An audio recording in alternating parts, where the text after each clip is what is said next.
And this is how I managed to get all the crappy AI patterns out of what I do. It's actually part of a prompt that I use in a gem here in Gemini. And if you haven't seen Gemini before, this is what it kind of looks like. Very, very similar to ChatGPT. Over here, we have our gems, which are very much the same as a ChatGPT custom GPT, similar to a ChatGPT project as well, if that's what you're used to using. So I'm going to go in the one that's my main GPT, I call it. It's a gem, but I call it a GPT because that's where it came from. And this is where I've got a sequence that I've designed that allows me to work through a set of questions that it asks me to define what it is I'm going to write about. But what we really want to look at in here is how I've made it have rules to not follow all those typical ChatGPT and AI kind of patterns in the language it uses. I'm just going to edit it here, and I'm going to bring up this. As you can see, all it's been trained on several things, including previous newsletters of mine and the last 2,000 posts that I posted on LinkedIn. So that's a CSV file that I managed to get an output from.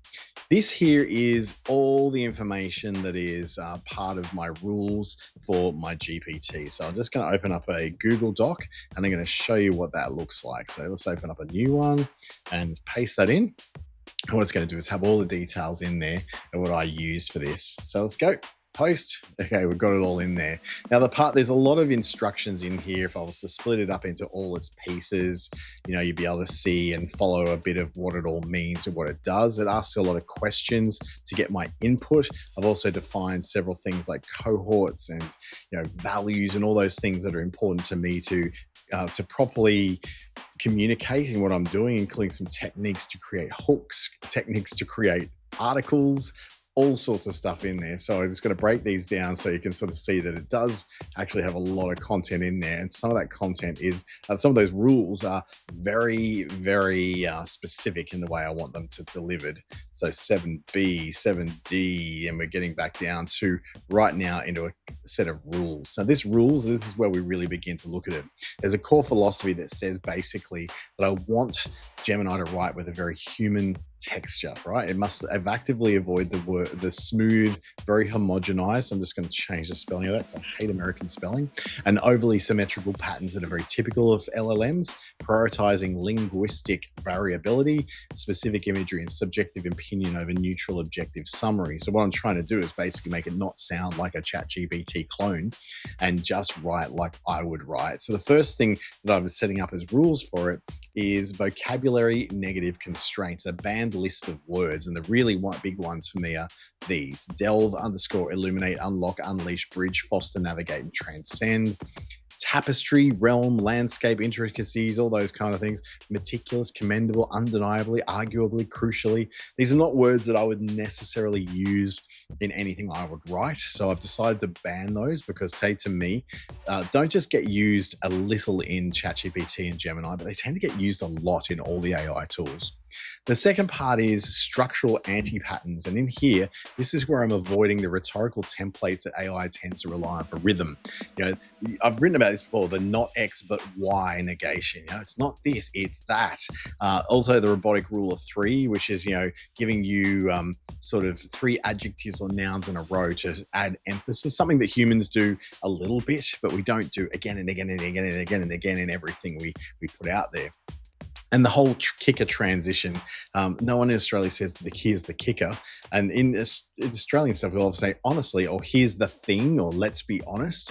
What I've done is told it to kick all those out as well, because they are overused in AI generations. And there's the stylistic guidelines, specificity over summary.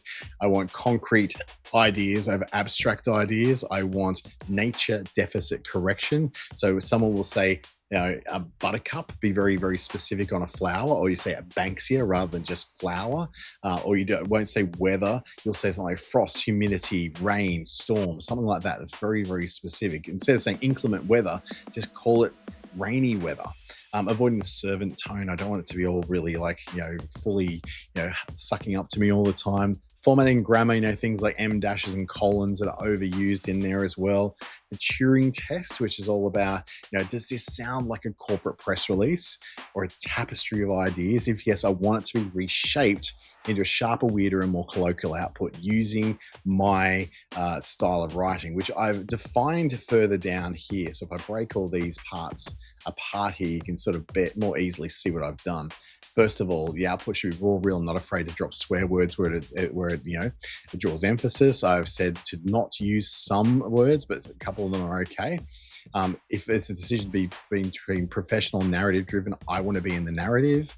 Do not mention or identify the cohort that I'm talking about, which is one of the rules further up. And using the attached knowledge files, which really help.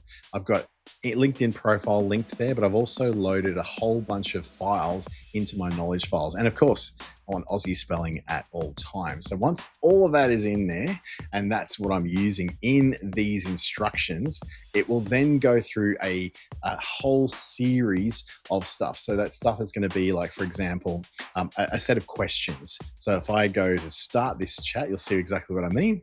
Let's have a look. So we've got the Gemini open, we've got the chat, we've got the start. If I put in start, this is the keyword I've got to begin that sequence. And then it goes through that sequence with all those rules intact.